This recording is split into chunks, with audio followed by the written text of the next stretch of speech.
Welcome to speedearning.com। जब भी लोग स्टॉक मार्केट या कमोडिटी में ट्रेडिंग करने के लिए आते हैं तो उनको सबसे बड़ा खतरा एक ही होता है कि हमारी कैपिटल की सेफ्टी कैसे रहेगी। मतलब हम किसी ब्रोकर को पैसा दे रहे हैं, अकाउंट खुलवा रहे हैं, हमारे पैसे के साथ कुछ गड़बड़ तो नहीं हो जाएगी। तो एक्चुअली इसको समझने की ज़रूरत है। यहाँ पे स्टॉक मार्केट कमोडिटी में किसी भी तरह का फ्रॉड पॉसिबल नहीं रह गया है। इस पे, इसके पूरे वर्किंग पे, इस पूरे बिजनेस पे फाइनेंस मिनिस्ट्री का सीधे सीधे कंट्रोल है, गवर्नमेंट ऑफ इंडिया का कंट्रोल है। और कोई भी इंसान किसी के साथ पैसों का तब तक गड़बड़ी नहीं कर सकता जब तक कि आप इग्नोरेंस की वजह से कोई बहुत ही बड़ी नादानी ना कर दे। तो चेक के थ्रू पूरा लेन देन होता है। इवन आपके अकाउंट ओपनिंग का जो 400-500 रुपया देना है वो भी आप चेक के थ्रू देते हैं। उसके बाद आपने जो अकाउंट में अपने पैसा डाला है वो अकाउंट आपके नाम से खुला हुआ है, आपने उसमें 50,000 रुपये का क्रेडिट डाल के रखा है, तो 50,000 रुपया अगर बाहर निकलेगा तो आपके नाम से चेक बन के ही बाहर निकलेगा। उसके साथ में कोई छेड़छाड़ नहीं की जा सकती। कोई ज़्यादा से ज़्यादा ये कर सकता है कि आपने कोई स्टॉक खरीद के रखे हैं, किसी ने थोड़ा डिस्ट्रक्टिव माइंड बना के उन स्टॉक्स को बेच दिया, तो उन स्टॉक्स का जो पैसा मिलेगा वो तो आपको ही मिलने वाला है। और आप जब भी कोई खरीदी बिक्री आपके अकाउंट में होती है तो आजकल ब्रोकर्स के पास से सीधा एसएमएस आपके पास आ जाता है कि अभी आपके अकाउंट में ये खरीदी बिक्री की गई है। अगर आपने नहीं की है तो आप क्रॉस चेक कर सकते हैं कि ये किसने किया है।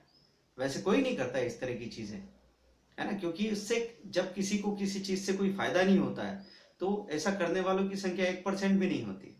तो ये पूरा सिस्टम एकदम 100% फुल प्रूफ है। हम इस सिस्टम को समझें कि ट्रेडिशनल बिजनेस में जब आप काम करते थे, आप कोई सा भी व्यापार करते थे, तो उस व्यापार में आपने एक रोड पे अपना शॉप खोल के रख दिया है, तो उस शॉप के सामने से जब ग्राहक गुजरेगा और अगर वो आपकी दुकान पे चढ़ता है, आपके बीच में आपस में कम्युनिकेशन होता है, तब जाके आपके सौदे की संभावना बनती है। और जब आपने सौदा कर लिया छोटी मोटी चीजों का तो नकद पेमेंट हो जाता है। बड़े बड़े सौदे जब होते हैं, होलसेल का बिजनेस होता है, तो वहां पे ये पॉसिबिलिटी बनती है कि आप बड़ा पेमेंट 7 दिन बाद, 15 दिन बाद या 1 महीने बाद करें। तो उस केस में ट्रेडिशनल बिजनेस में कोई ना कोई एजेंट होता है, कोई ना कोई दलाल होता है जो आपके पेमेंट की गारंटी देता है। तो आपको वहां पे सौदा करते वक्त अपरिचित जगह पे सौदे करने से कतराएंगे। आप ये जानना चाहेंगे भाई कोई परिचित एरिया, परिचित लोग हो, उनके साथ ही हम लाखों का लेन देन, करोड़ों का लेन देन कर सकते हैं। और जब आप सौदा करेंगे तो किसी ने आपको पैसा दिया तो आप उसको माल देंगे, किसी ने आपको माल दिया है, डिलीवरी दी, तो आप उसको पैसा देंगे। ये सारा प्रोसेस होता है, इसमें काफी टाइम लगता है। लेकिन हमारे यहाँ पे अभी स्टॉक मार्केट में जो सिस्टम है वो पहले ट्रेडिशनल बिजनेस जैसे ही था। पहले एक ट्रेडिंग रिंक होती थी, उस रिंक में दलालों के थ्रू ही सौदे होते थे। जिस शहर के बायर सेलर है वही कांटेक्ट में आते थे जनरली। अगर कोई बहुत ज्यादा मोटिवेटेड बंदा है, उसको खबर मिली, बड़े शेयर्स की संख्या उसके पास थी, तो हो सकता है अहमदाबाद का आदमी मुंबई में कोई ग्राहक मिल जाए तो वहां चल के पहुंच जाए और वहां पे सौदा करे। तो वो जब सौदा होता था जिसमें इंसान शामिल होते थे तो वहां पे आपको हार्डकोर कम्युनिकेशन की जरूरत पड़ती थी। ऐसा आदमी जो बोलने में कमजोर है वो सौदे में मार खाएगा, जो आदमी बोलने में चालाक है वो सौदे में जीत जाएगा। तो अभी इस जनरेशन में बहुत सारे लोग तो इस तरह के हार्डकोर कम्युनिकेशन से या टफ नेगोशिएशन से बचना ही चाहते हैं, वो बोलना नहीं चाहते। तो ये ऑनलाइन ट्रेडिंग बिजनेस आपको अपॉर्चुनिटी देता है कि बगैर मुंह खोले आप अपना व्यापार कर सकते हैं। एक्चुअली उस बाजार में बार्गेन हो रहा है, वैसा बार्गेन यहाँ भी हो रहा है, लेकिन यहाँ बार्गेन का तरीका अलग है। जैसे आप मॉल में जाते हैं तो मॉल में बार्गेनिंग कैसे होती है, डिस्काउंट का एक ऑफर लगा दिया और प्राइस वहां नोट करके लिखी हुई है। आपको ठीक लगता है आप बाय करेंगे, आपको ठीक नहीं लगता आप नहीं करेंगे। ऐसी ऑनलाइन ट्रेडिंग बिजनेस में 450 का शेयर है, आपको लगता है कि 446 में मिलना चाहिए, 47 में मिलना चाहिए, ना आपने 447 का बाइंग ऑर्डर लगा के रख दिया। अगर नीचे का प्राइस आता है तो आपकी बाइंग हो जाएगी, अगर नहीं आता है तो फिर आपको हो सकता है उसको 450 में, मौका चुकने 450 255 में भी खरीदना पड़ सकता है।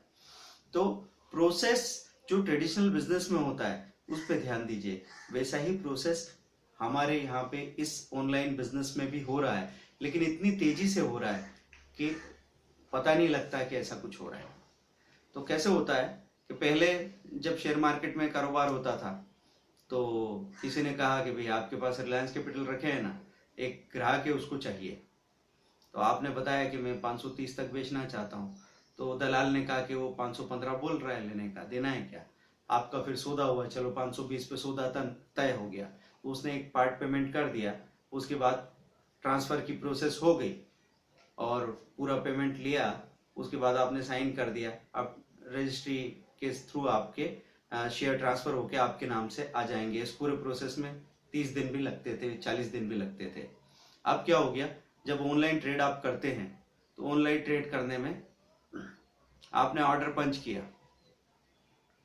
ऑर्डर पंच कर दिया मतलब आपने एक भाव बोल दिया, बल्कि पेमेंट कर दिया। सामने वाले को अगर उस भाव पे राजी है तो वो अपना सेलिंग ऑर्डर उसने लगाया है, आपने बाइंग ऑर्डर लगाया है, दोनों ऑर्डर मैच हुए, सौदा हो जाएगा। तो ये जो ऑर्डर होता है इसमें सबसे पहले टाइम की प्रायोरिटी होती है।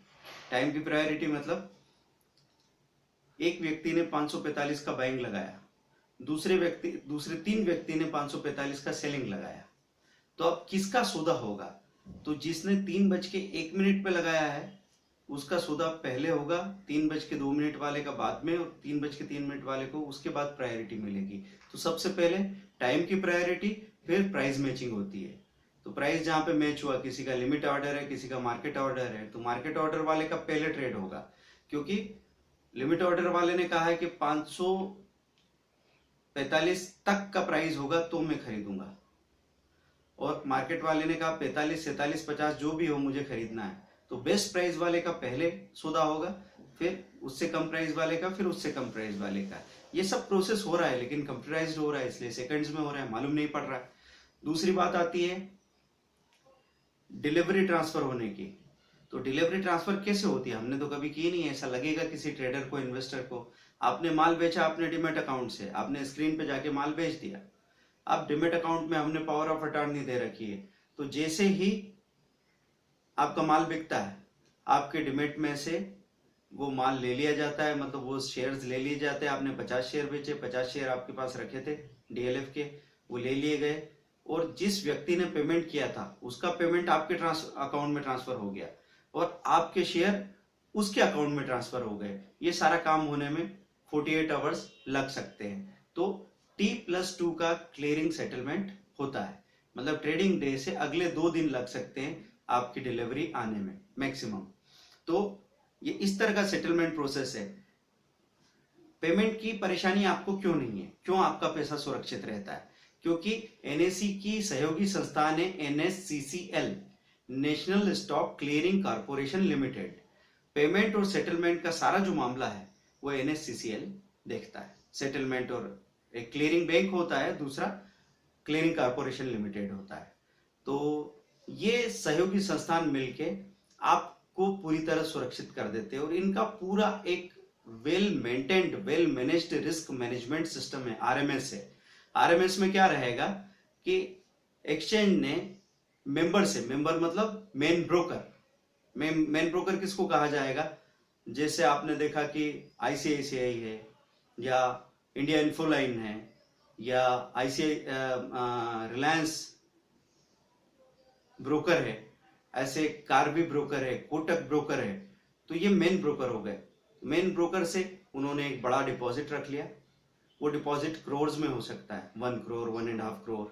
अब एक्सचेंज के पास ब्रोकर का, मेन मेंबर का पैसा रखा हुआ है।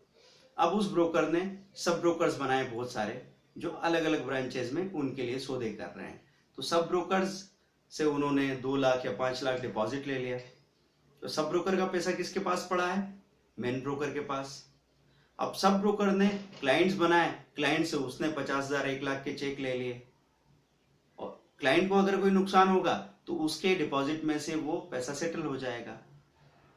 तो वो नुकसान आगे सब ब्रोकर तक नहीं पहुंचेगा, सब ब्रोकर से मेन ब्रोकर तक नहीं पहुंचेगा। अगर फिर भी कोई नुकसान हो जाए सब ब्रोकर की लापरवाही से, तो सब ब्रोकर का पैसा मेन ब्रोकर के पास रखा है, और मेन ब्रोकर तक भी कुछ गड़बड़ हो जाए तो वो पैसा कहाँ रखा हुआ है? एक्सचेंज के पास। तो कुल मिला के ऐसा मान लीजिए कि एक ऐसा सिस्टम है कि अगर आप एक ट्रेडर इन्वेस्टर हैं और आपके 50,000 रुपए अकाउंट में रखे हैं, तो क्या आप उनकी परवाह करेंगे या नहीं करेंगे? क्या आप उस पैसे को लापरवाही से छोड़ देंगे? नहीं, आप उसका एक एक दिन का हिसाब देखेंगे, और आप बराबर देखते रहेंगे फायदा नुकसान हुआ है, कैसे हुआ है, नुकसान हुआ तो कहाँ से हुआ है। आप अपने पैसे की परवाह करेंगे। तो ऊपर तक सारे पैसे की बराबर परवाह हो जाएगी। तो ये एग्जाम्पल कुल मिला के ऐसा है कि कभी कभी लोगों में घबराहट इग्नोरेंस की वजह से हो जाती है। अगर कोई व्यक्ति ये पूछे कि एक ट्रेन जा रही है जिसमें 25 डब्बे हैं और उसमें हजारों यात्री यात्रा कर रहे हैं और सबके पास 2-2 बैग हैं, तो 25,000 बैग कैसे संभालेंगे, और घबरा जाओ आप ये सोच के। तो 25,000 बैग किसको संभालना है? किसको पता है कि यहाँ 25,000 बैग भी है? सब आदमी के पास 2 या 3 बैग है और अपने 2 या 3 बैग को नींद में उठ उठ के देख रहे हैं। तो कोई चिंता करने की जरूरत नहीं है, पूरा सिस्टम सेफ है। ऐसे ये रिस्क मैनेजमेंट सिस्टम यहाँ पे होता है और NSCCL इसके लिए काम करता है। तो आप जब काम करने के लिए आते हैं तो किसी भी तरह का फ्रॉड यहाँ पॉसिबल अब नहीं बचा। हाँ, लीगल और इलीगल टर्मिनल्स हो सकते हैं। इलीगल टर्मिनल्स को डब्बा कहा जाता है, तो उसमें तो एक आईडी लेके और 100 लोगों का कॉपी में लिख लिख के कारोबार करते हैं, वो अवैध कारोबार कहलाता है। तो उससे आप बच सकते हैं। लेकिन आप अगर लीगल कारोबार कर रहे हैं तो लीगल कारोबार में किसी तरह की बेड डेप्ट पॉसिबल नहीं है। आप जब फ्यूचर में भी काम करते हैं तो ब्रोकर पहले आपसे डिपॉजिट रखवा लेता है। तो यहाँ पे ब्रोकर को कभी, समझदार ब्रोकर को, है ना, क्योंकि नए नए लोग आ गए और उनको लगा जैसे किराना दुकान चलती है, जैसे कपड़ा दुकान चलती है, वैसे अगर उसने अपने दोस्तों को उधारी में काम करवा दिया तो फिर वो प्रॉब्लम में चला जाएगा। लेकिन अगर RMS को समझता है, रिस्क मैनेजमेंट सिस्टम को, तो यहाँ पे आदमी पहले आदमी का 1 लाख रुपया डिपॉजिट करवाता है और फिर वो उसको लिमिट देता है। उतनी लिमिट जिसमें नुकसान होगा तो 50-60 हज़ार का ही होगा। एक बार पैसा चला भी जाएगा तो आधा पैसा फिर भी बाकी रहेगा। तो कोई किसी के घर जाके पैसा नहीं मांगता। ये पूरा सिस्टम यहाँ पे इस तरीके से काम करता है। यहाँ करोड़ों रुपए का लेन देन होता है, लेकिन हमको न तो नाम पता है अगली पार्टी का, न हमने उसकी शक्ल देखी, न शक्ल देखने की जरूरत है। ये जो सिस्टम बना है ये अपने आप में अल्टीमेट सिस्टम है। इस सिस्टम में जो काम पहले होता था उससे हम सीधे सीधे कह सकते हैं कि 20 या 30 गुना तेजी से काम हो रहा है। तो सीधे सीधे आप ये समझ सकते हैं कि यहाँ आप 20 या 30 गुना तेजी से पैसा बना सकते हैं। बस आपको जरूरत है समझ डेवलप करने की। समझ डेवलप करने के लिए हमने आपको जो अपॉर्चुनिटी दी है वो एक अल्टीमेट कोशिश है। इसके बाद भी अगर आप सीखने में कोताही करते हैं तो आप ये मान लीजिए कि भाई ये बिजनेस आपके लिए है नहीं, क्योंकि इस बिजनेस में ये नॉलेज ओरिएंटेड बिजनेस है। अगर हम किसी भी तरह के बचकाने प्रयोग कर रहे हैं तो आप अगले 5 साल के लिए परेशानी में पड़ सकते हैं। तो हम आपसे हमेशा यही कहेंगे, जो भी काम आप लाइफ में करें उसको 100% तैयारी के साथ करो। उसमें किसी तरह की टाल मटोल मत कीजिए, क्योंकि जो सीड कैपिटल आपको एक बार मिलती है, कई बार 22-25 साल के बच्चे हमको फ़ोन करके बात करते हैं, तो वो बिल्कुल उतावलेपन में है कि भाई सर पैसा कब तक मिलेगा, 5,000 आ जाएंगे क्या, एक दिन का 10,000 आ जाएगा क्या।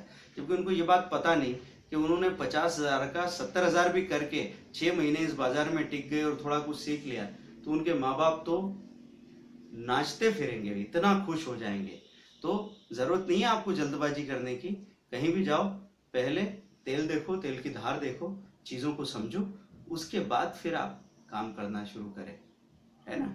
क्योंकि रेंचो ने क्या कहा था, काबिलियत इकट्ठी कीजिए, कामयाबी अपने आप पीछे आएगी। Thank you very much, bye.